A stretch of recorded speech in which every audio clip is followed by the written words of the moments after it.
Did you do that, George? And Time magazine noted that not since the Heritage Foundation helped guide Ronald Reagan's transition in 1981 has a single outside group held so much sway. Yep. Now, let me introduce you to somebody else. He's the head of Obama's transition team, John Podesta. He's also the founder of the Center for American Progress, former Clinton administration official, and the guy who not only laid out the plan for how the Obama team would be put together, he staffed the senior levels of the White House. He's the guy who found all the cabinet members, so our president didn't have to do any of that hard thinking. He also has helped staff the top layer of government agencies. He's a patriot. Now, with that kind of influence, especially when no one elected you, oh man, you could do all kinds of stuff. We'll show you how some of the evidence is stacking up that shows that some of that influence may not be in your best interest. But the spooky dude, spooky dude. Shh. It's important to see what Soros is investing in. Could there possibly be any conflicts of interest? No, they're looking out for you. Through his Soros Fund Management Hedge Fund, Soros is heavily invested. I just want to show this. First, we start here. Crime Inc. George Soros, spooky dude. He starts Center for American Progress, headed by John Podesta. Center for American Progress with John Podesta selects the Obama transition team. Isn't this great so far? Next step, Soros. Soros is thinking about buying, I like gasoline-powered braziers. I like that. That's what, it's an oil company? Spooky dude must have gotten it wrong. Almost $1 billion to Petrobras. Yeah, now this caught my attention. Seemingly nobody else has caught this one. That's weird, because by the time we get to the end of Crime Inc. here, whoa, you're going to think, that is strange. Remember, Petrobras,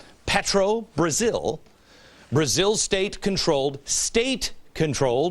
oil behemoth. It's Brazil's version of big oil, but they've nationalized it for the little people's convenience.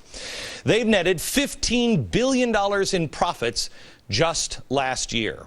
As of March 31st this year, SEC filings show Soros has $637 million invested in Petrobras.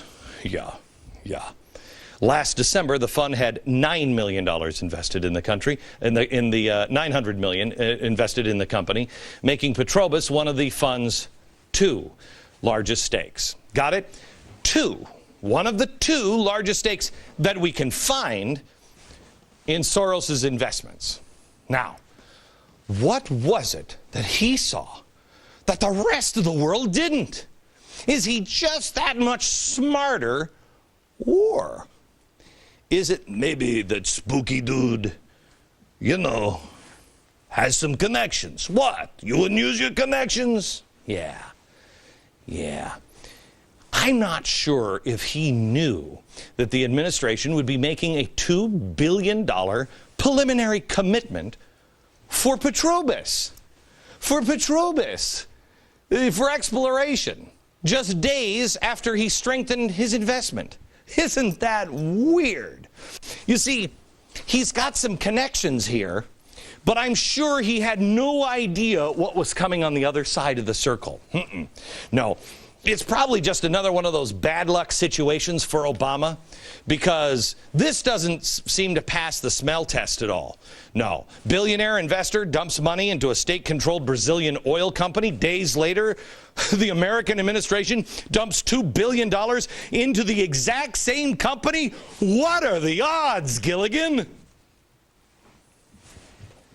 Let's go here. George Soros starts a Center for American Progress with John Podesta.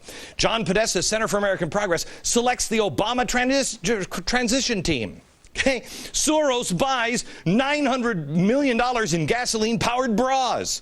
Then, in a completely unrelated story, BP has their oil spill. But wait a minute. Who's this guy? John Podesta? John Podesta is the guy who does all the lobbying for BP? Certainly.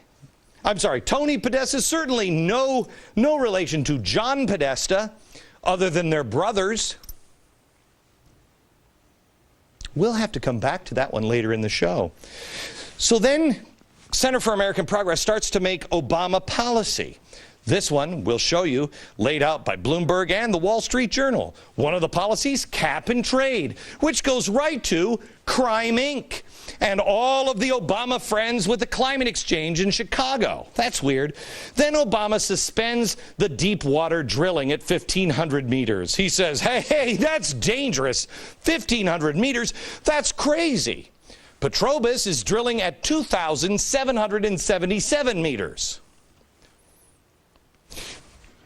Obama knows it and loans $2 billion to Petrobras. Last stop, Petrobras shareholders get rich. Oh my gosh, we're back at the beginning. Shareholder, Petrobras getting rich. You getting screwed. You see how this works? Don't you feel better inside? The American president is out looking for you. This administration is crippling the American competitors of Petrobras right now. The biggest winner in this oil spill and all of these things is Petrobras. Mind you, this is a multi-billion-dollar company that rakes in tens of billions of dollars in profit each and every year. Why would we loan Petrobras $2 billion? Why would we be loaning and investing in another country's offshore drilling while banning ours? A lot of questions. Good thing we have another 43 minutes. Circle of Crime keeps going around. Next.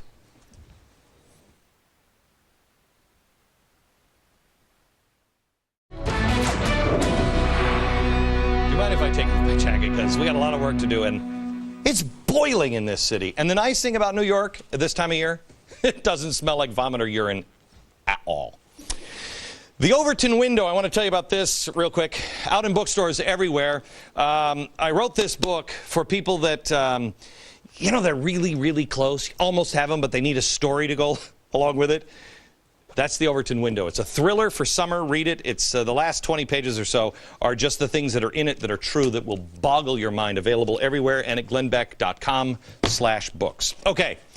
We're showing you the circle of deception in the Obama administration and the BP oil spill. It really is Crime Inc. This is a circle that is absolutely amazing. It's probably one of the bigger crimes, and no one in the media doesn't seem to care. I mean, I think that's the biggest crime. Nobody in the media seems to want to put a full day's work in.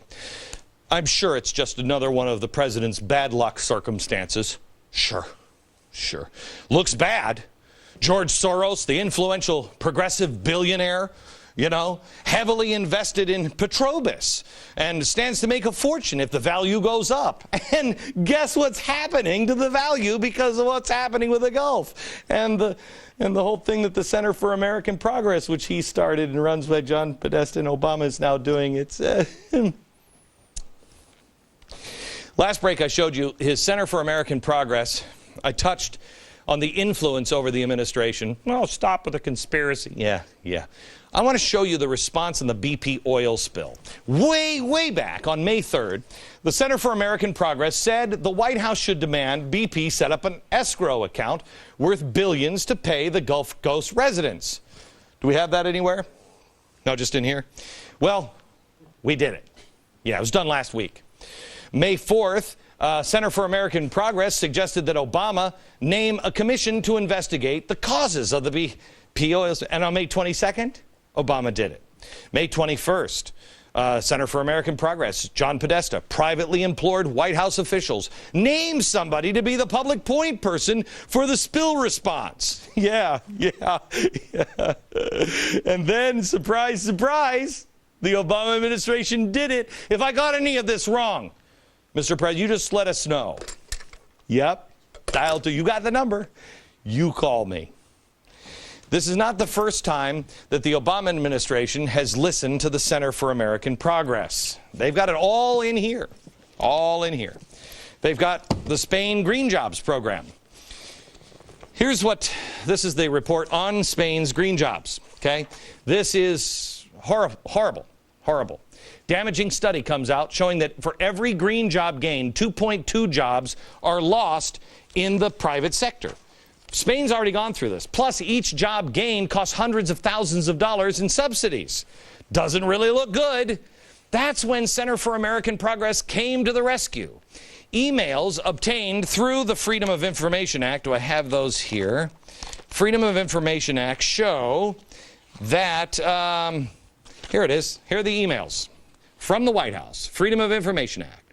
They say, quick, White House, somebody call for the Center of American Progress and WIN lobbyists and give us a response to this.